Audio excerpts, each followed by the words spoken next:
This is the Digital Agency Insiders Podcast. Inside, you'll learn how to build, grow, and scale your digital marketing agency, all from the comfort of your favorite coffee shop. Let's get started with the show.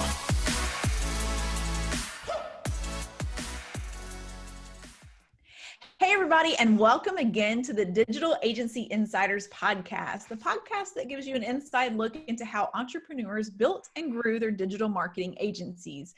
My name's Tabitha Thomas, and if this is your first time listening to the podcast, I want to encourage you to go and hit that subscribe button on iTunes, Stitcher, Spotify, wherever it is that you're listening to us at.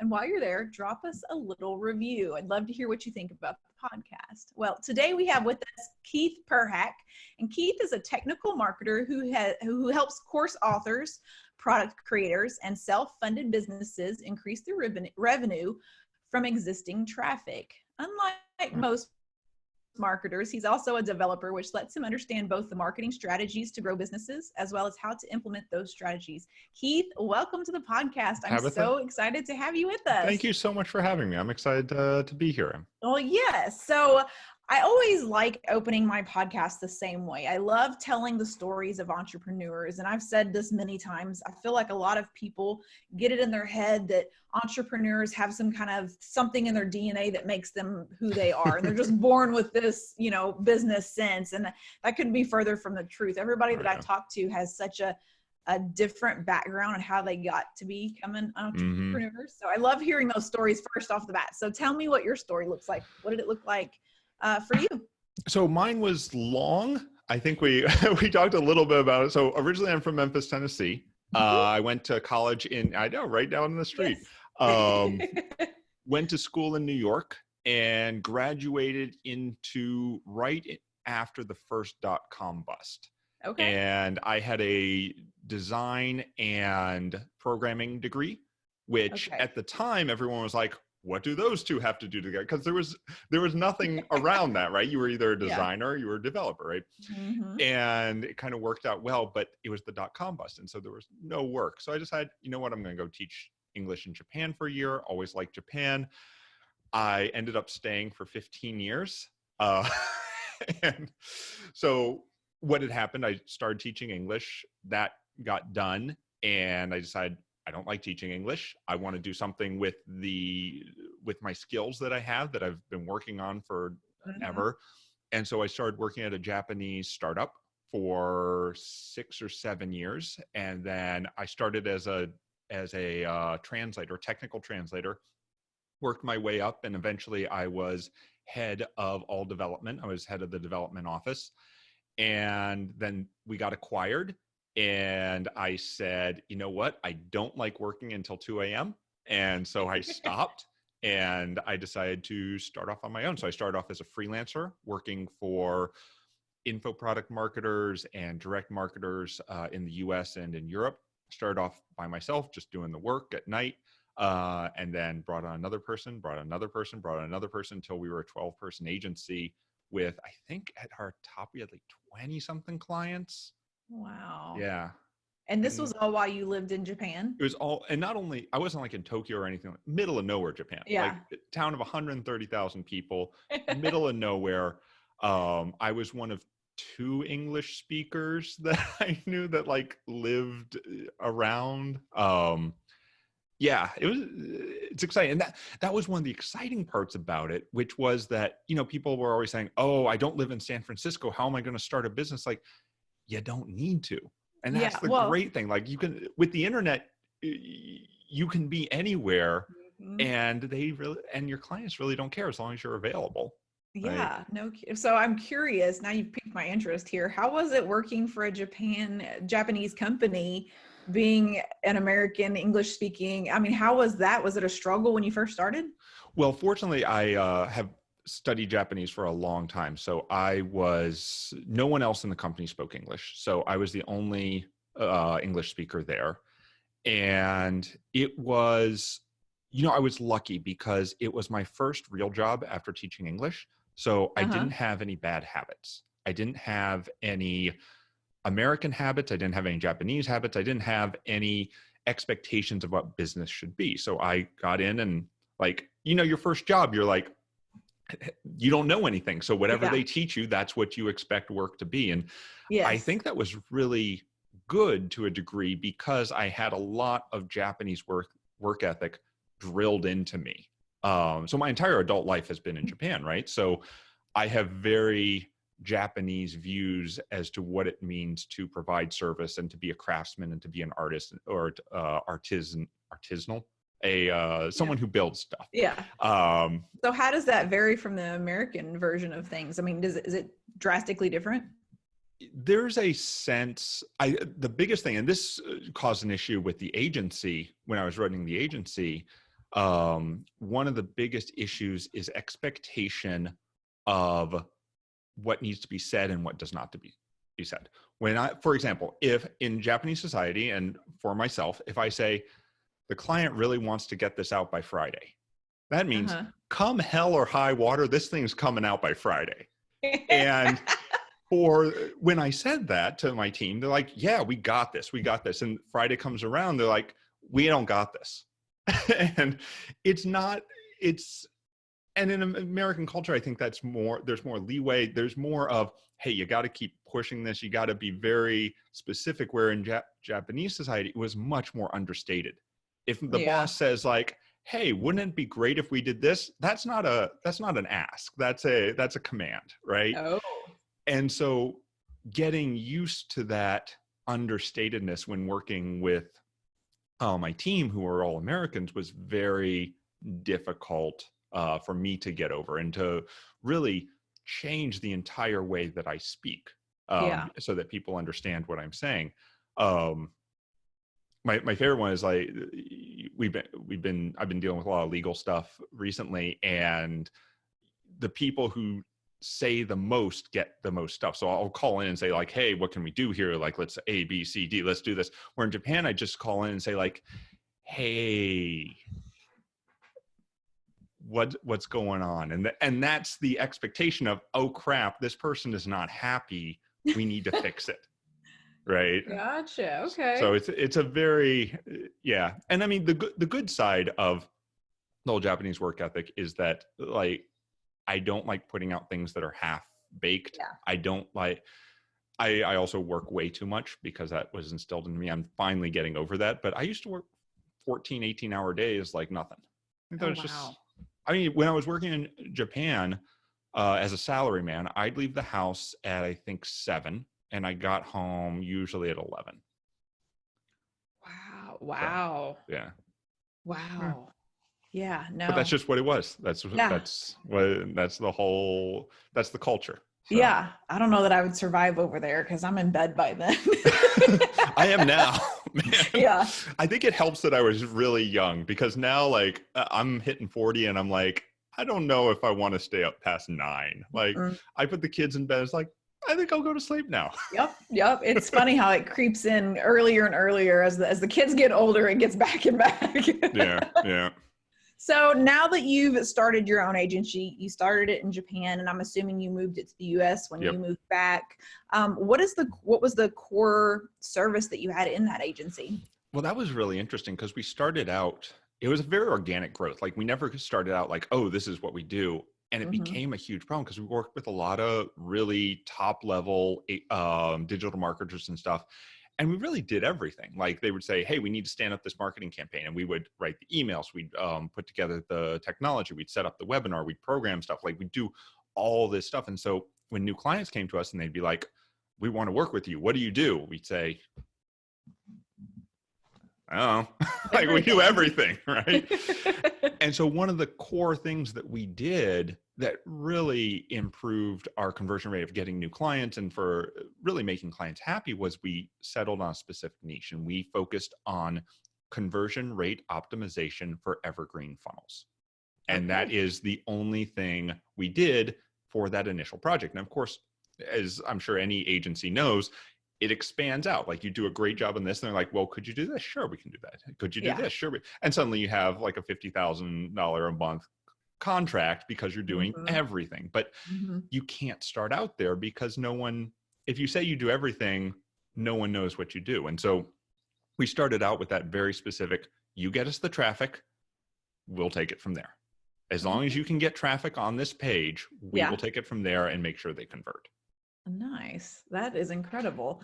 Yeah, I love niching down. I was scrolling through Facebook the other day and I saw this ad for, teaching marketing of some sort, but it was geared towards ministry, people that are working in the ministry. I was like, that is a niche that I've not seen yet. So I was like, oh, there's, it really caught my attention because it was very much so niche down. So I'm assuming that you worked with a gambit of different people because it's not just one industry when you're doing webinars and that kind of stuff. So I'm sure it was a huge range. We did. We started out very much in the business advice. I always called them self-help for the internet. But like, Ramit Sethi, Eben Pagan, those types of people who want to be entrepreneurs or to build products. And then we moved a lot into the health niche, which we did for a while. Probably the strangest, and I don't want to say strangest niche, but most niche we've ever worked in was trainers for dog trainers.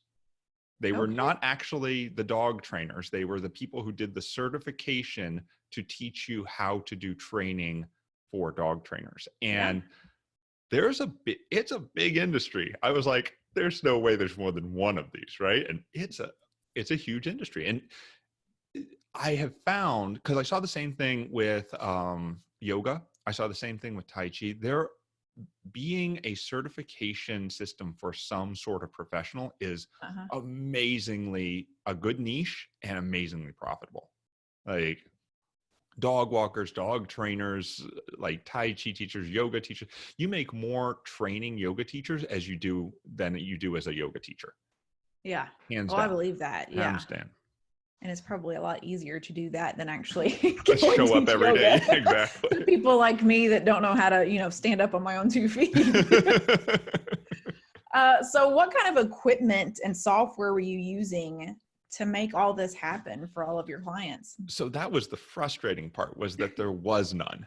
And so our CRMs were always things like Infusionsoft or Drip or Aweber way back in the day. Anything that could bring people through a marketing funnel and then be able to judge, okay, did they purchase or did they not? And that's one reason I still like Infusionsoft, is that it connects everything together. Everything's in one system, so there's no miscommunications going on, which I really like. But back in the day, we didn't have a lot of this technology. Back in the day, I feel so old. But so for example, for one of our clients, do you know Proof is that little thing that pops up that says so-and-so just bought this product? We use that on some of our stuff. Yeah. Yep. So we built that 8 years ago for a client because it's a great piece of technology. It really helps conversion, and there was nothing out there. We built webinar software because there was no EverWebinar or Webinar Jam back then. Yeah. Right? Like we had a raw video feed and we had a page, and we need to be able to manage all that. So we did that. Yeah. Kickoff Labs that does the viral contest, which I really like. We had to build that. So we didn't have any of this technology, but the number one piece that we didn't have that we absolutely need, like all this stuff now exists. The number one thing we needed was some way to measure how things were converting. And this was because we're conversion rate optimization experts. If we can't say people came in, did these 4 things and then converted, and then be able to say, of these 4 things, this one's the most valuable or this one's not valuable, we need to fix it. Like we can't do anything. And so we would get on, it's so funny because we'd take like 4 hours, we'd pull all these Excel docs, we'd put them together, a nice PowerPoint presentation. We'd be going through the presentation and say, okay, Facebook traffic's doing this. AdWords are doing this. We're getting social here. And then they'd say, well, yeah, but what about 25 to 30-year-olds within that Facebook group? And I'm like, give me 8 hours to pull that number. Because we don't have it right there because we had to pull all this manually. So what we actually did was build our own software in order to measure that, which is to take essentially all of our contacts, all the purchases they've ever made, and then all of the ads they've clicked on, the pages they've looked at, and turn that into a single customer journey that we can then look at all the way down in an aggregate. So we can say people from Facebook who opt in for this PDF are worth $100. People who do that and attend the webinar are worth $200. If the people from Facebook age 25 to 30 are worth twice as much as people over 60. And we can just pull all these numbers in real time because we have the data, so we don't have to bring them into Excel anymore. So this was honestly the game changer for us as an agency, which was, okay, these reports that took us 4 to 5 hours a week that A, we hate putting together because it's boring work, and B, as soon as they have a different question, are useless, and then also are prone to errors because it's all manual. So being able to take that and then saying, okay, click these 2 buttons or save the report, and now you have that exact answer was just a game changer for us. So I can only imagine being able to prove what it is that you're doing. So is that something that you've taken and you're still using in your agency, or is this a software that you've kind of taken and that's what you're going towards now? That's actually what we're going towards now. So we started that 6 years ago, I want to say. And then we actually we just launched it. We were like, oh, someone else will use it. And then a lot of people started using it. We're like, wait a minute here. And suddenly we're getting up and suddenly it's eclipsing our agency work. Wow. And at that point we were like, well, let's make a decision here. We were so, and this was funny because all of our employees at the agency, everyone we're working with, was always like, we do these $10-20 million launches for a client, and we still get paid by the project, right? We're not making a percentage on this. We don't get commission on this. So like, what if we were able to do this for ourselves? And it's like, what if we're able to do these big launches? Because we have the knowledge. Yeah. Why can't we do it for ourselves? And so that was kind of the impetus of like, well, why don't we let's just try it. And so we tried it and started taking off, and suddenly we're like, all right, well, let's figure out what's next. And so we've actually been transitioning. It's a year, 13 months today. And we've been transitioning off solely from that agency stuff. I think we have like a handful of clients left. Yeah. But everything's in the software that we've kind of made this journey. It's interesting to look at because, I went from English teacher, which is it's like a part-time job, to a salary man, to a freelancer, to having like a subcontractor that's helping me out, to a small agency, to a 12-person agency, dealing with both the Japan and the American side, and then moving to a single consultancy, and then to the software. And it's like, I think at this point I've done every single thing that you can do as a marketer. I think other than launch a information product, I think I've done everything. So that's coming. I am writing a book because Lord knows I don't have enough on my plate right now. So the one thing that I didn't ask is, what is this software called? Oh, so the software is Segmetrics. I'm actually wearing the shirt. Nice. But data beats opinions. I like it. Yeah, data beats opinion, which kind of is our calling, was what we really pushed when we were doing all the agency work, which is people would be like, I think this button should be blue. I'm like, let's test it. Let's figure out what it should be. Like, let's see, like, you are not your customer. Yeah. Let's see what the customers want. How many times can we preach that? You are not your customer. And it's so funny because now I'm looking at it, working on the software, I now have my own product that I'm looking at with the same eyes that all my clients did. And I'll talk to some of my agency friends and they're like, well, you should do it this way. I'm like, that's the exact same advice that I would have given myself or given my clients, but I can't see it because I got these blinders on, right? I've got these blinders on and I can't see the product for myself. And it's frustrating. Yeah. So well, it allows you to put yourself in different shoes. And if anytime you're able to do that, you're better able to serve your customers, much better able to serve them. So what does the service cost right now, the software? So it depends on how many contacts you have and a lot of factors like how many ads you're at, blah, blah, blah. But generally it's around $100 to $200 for most of our customers, which, I mean, if you are a mom and pop shop, like maybe not so worth it. We do have a hobby plan that's cheaper, but where it's really being effective. And it's funny because we originally targeted this at our customers at the agency. So we were going to target people like Evan Pagan or whatever, the product creators, right? The personalities. And those are not the people who want to use the software. They need the information, but they're not going to log in. They're not going to edit this thing. And so we're like, oh, wait a minute, our biggest customer is ourselves. And so it's other agencies. And so when you're looking at an agency and you maybe have a junior guy, or maybe you're a smaller agency and it's you spending 2 hours a week or 3 hours a week or 5 hours a week per customer to pull these reports, suddenly you start saying, well, okay, it's $100 a month, or like what, $20 a week. This becomes very worth it very quickly. And it's funny because we never did ads. Because we never did traffic, right? Yeah. And so as an agency, we never did ads. And the reason we didn't, because whenever we did them, we were good, but we didn't like pulling those reports every week. It was horrible. We did not want to do it. Yeah. We did not want to touch it. We did not want to look at keywords. We did not want to look at images. We just, like, building the strategy and building the ads is great. It was super enjoyable, but actually reporting on every, and I think there's a lot of agencies like that. Like, we did not get into the agency business in order to put reports together. No, we like the creative and the challenge of making things work. Yeah. The Excel spreadsheets is the bane of my existence. Yeah. And I think it's interesting because I think a lot of us enjoy putting together the template for those reports, right? We like putting together, like, this is the awesome thing we're going to show all our clients. And they're like, who's going to fill it out? It's like, not me. No touch.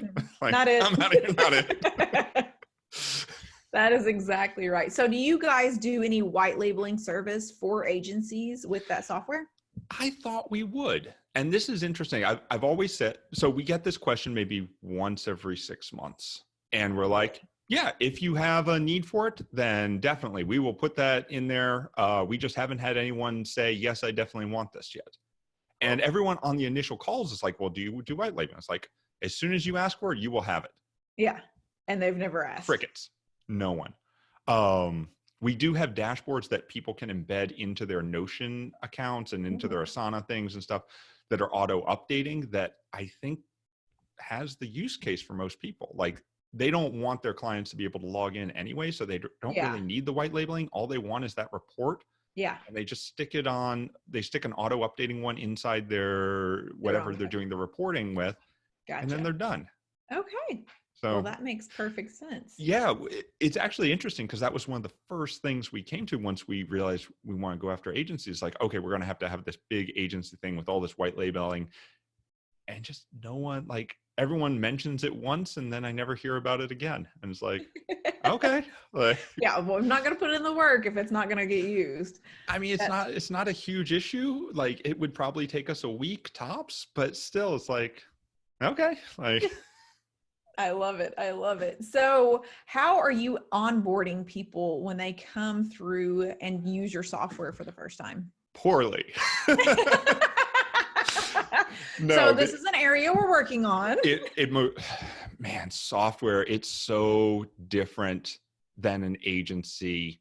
It's more similar to info products because, as an agency, you don't have a support team, right? Yeah. You have account managers that are there, but it's very one-to-one and it's a very different relationship. We actually I'd never had to hire a support person before, and we started hiring last year for support. It has been interesting. And there's a big dynamic between how much the support person needs to work, or how much the support team needs to work, and how much you can improve on the software side. So it's this balance. And it's a really hard balance to do. So right now, onboarding is our top priority right now, trying to make that more understandable and clear. But in the interim, what we're doing is everyone gets on a call with me. So I do, and we used to only have this at higher tiers, but I said, this is probably the most important part of getting people up and running. And I said, everyone who signs up gets an hour call with me where we'll go in and set them up. If they have any questions, we can get that set up. We can build out their reports and everything, and whatever it takes to get them set up and running, we're willing to do it. And so it sounds great on paper. It's a lot of time. It's a lot of work. I started to say, how many hours a week are you spending doing these onboarding call type things? Less than I did working in Japan. Put it that. Well, that's still saying a lot because you worked a lot in Japan. Yeah, exactly. I mean, it's not as horrible because not everyone takes you up on it, right? So I'd say we have maybe a 50, 60% uptake rate on that. A lot of people don't want to get on a call. They'd rather just email in support or figure it out themselves. But we at least put that offer out there. And especially for agencies who are bringing on a number of clients, they want to know, okay, how do I get this stuff up and running as fast as possible? If we can set it up for them, that's even better. Yeah. Always. And that's what we're doing as we're trying to figure out.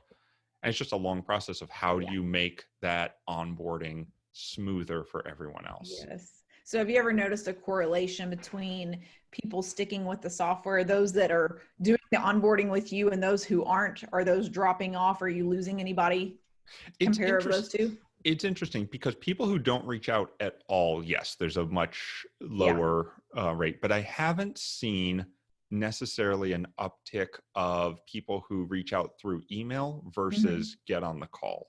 Okay. It doesn't seem to be different, although I will say that agencies have a much higher rate of getting on that call because they'll bring on 2 to 3 to 4 clients and they want to make sure that everything is set up. And also, having run an agency, we don't have time to screw around with this stuff. No. Like, we don't want to figure out a new piece of software. And that's why we have these dashboards.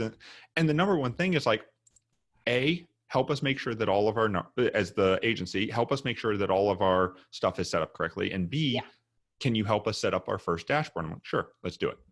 And that's the core part. And then from there, we have support and they generally can figure it out from there. But it's that first hurdle of, okay, let's get this first report for this first client. Awesome. So what is, you've done a gambit of different things throughout your life. What's the most favorite thing that you're doing right now when it comes to the software type side of things? I think that's the problem. And that's why I was not good at the agency. And is why I'm good at the consulting, which is I don't like doing repeated things. I don't like doing the same thing over and over. And I'm interested in so many things. I like the marketing side of it. I like the design side of it. I like the programming side. I think it's funny how such a simple question could be so hard when you like it all. It's much easier for me to talk about the things I don't like. Let's talk about that then. What do you don't like about it? I don't like reaching out to people, which is odd. I don't like cold emailing or like setting up promotions or anything. I really don't like doing that. I love talking to people. Like as soon as I get on one of those kickoff calls, or if I get on an interview like this, or if I do, once I'm on a call with someone, I love it. I love talking to people, but it's something about that first hurdle I absolutely hate. I think I think I like everything. I like the marketing. I like the design. I love the development. I like building systems. I like having organized things that help people move forward with their business. And I think that's also the downfall, is that I like building those big systems instead of doing what I probably need to do, which is emailing people and getting on calls. Like that sounded like a spoken developer right there, like creating the stuff. Yep. Well, our marketing man. No, it ties back to this. Our marketing manager in December, she's like, okay, what's on your plate? I'm like, well, I'm going to build these 4 new features. And she's like, well, what about the 4 features you built last month? I'm like, they're done. It's like, does anyone know about them? No. She's like, stop building. She was like, how many features do you have backed up? I'm like, 20. And she's like, for the next 3 months, you're going to be emailing people about all these features you've built instead of building new features. So. Oh, that is such a developer. So, guilty as charged. Yes. Yeah. I didn't mean it in a negative way, but that's such a developer type. I own it. Type of comment. So how are you guys getting in front of agencies right now to introduce your software to them? How are you getting out there and about? So partnerships have been our biggest one. So, we integrate with a lot of tools. So getting the integrations built for like Shopify or Drip and getting in those marketplaces and then getting in front of them at conferences and going to those events, sponsoring events has really been the big one. We've just started again with ads targeted specifically at different integrations. So if you're on ConvertKit and you look up ConvertKit lead attribution or ConvertKit conversion rate, then will pop up. So that's what we're kind of doing now. The longer term is more influencer partnerships, because especially in the marketing agency world, that's how people get known. That's why when someone's like, oh, what tool should we use? Well, Ryan Deiss uses this. Okay, it works for Ryan Deiss. Let's use that. And we have those connections, but I haven't leveraged them how I want to yet. And so that's something that I think we want to push into next. I like it. So do you guys all work in one central building, or you guys all 100% work from remote. home? Yeah. So, I mean, because when I started with the Japan side, we were 99% remote. We had 2 workers in the Japan office. And then when we moved here, we had 3 workers or 3 people in the Portland office. But since then, we've just been fully remote. Nice. We're mainly on West Coast, Central. So, but yeah, we're all over, and it works out great. Like it. That's exactly what our team is. We're all remote and we love it. Do you guys ever get together like face-to-face meetings just to have a little bit of powwow time together? We haven't done an official one yet. We've done a couple where it's like we'll be going to the same event, or we'll make sure we're all going to the same event, but we haven't done like a retreat yet. And that's definitely on the books. Oh, totally do that. We did that not long ago in Nashville. We actually put on an event. So the day before the event, we all got to meet each other, and nice. It's like, you are a lot taller than I thought you would be. So it was kind of nice. So I love ending these podcasts with, tell me what you're currently reading or listening to that is helping you grow as a business owner. Not as much anymore, to be honest. Up until about 3 years ago, I was reading everything. Turn the Ship Around is really good. Okay. Spin Selling, probably my favorite book on how to position and sell products and services, how to sell stuff. Those are probably my 2 favorite books as far as it applies to the business side of things. I've been trying to read a lot more fiction because I just feel I'm overwhelmed. And so trying to go back into more enjoyment stuff, just trying to too much business to defrag. I have so many ideas. I mean, I go to all these conferences. I have notebooks and notebooks of conferences, and I went back over them and was like, haven't done that. It's like, okay, I need to stop learning and I need to start doing, implementing. So that's where I am. And so the podcasts I listen to right now, Startups for the Rest of Us and Bootstrap Biz, are probably my 2 favorites. And those are essentially my shower podcasts, and that's about it. Because I don't have a commute either. It's like, it's ironic. It's like I don't have time to do those study things that most people get to do either on their car commute or their train commute or whatever. So it's either just working, or it's I just want to sit in a puddle.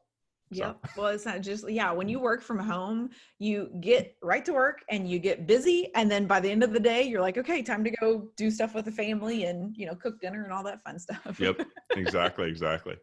All right, Keith. Well, thank you for being with us. The one thing I didn't ask, how do they get to your software? What's the website? So just look for segmetrics.io. Okay. Or just look for Segmetrics and we're number 1. We are number 1. And then you can always look for me, Keith Perhac. There's only one of me in the world, as I've found so far. So anything that you search is probably me, which is really bad for some of the stuff I wrote 20 years ago on the internet. So I'm just trying to bury that. Everything haunts you. Bury it down as much as humanly possible. So just shows growth. It just shows growth. Exactly. Well, thank you so much for being on the podcast, and we'll see you guys all next time. Thanks so much. You've been listening to the Digital Agency Insiders Podcast. For more tutorials on growing your digital marketing agency, make sure to visit digitalagencyinsiders.com.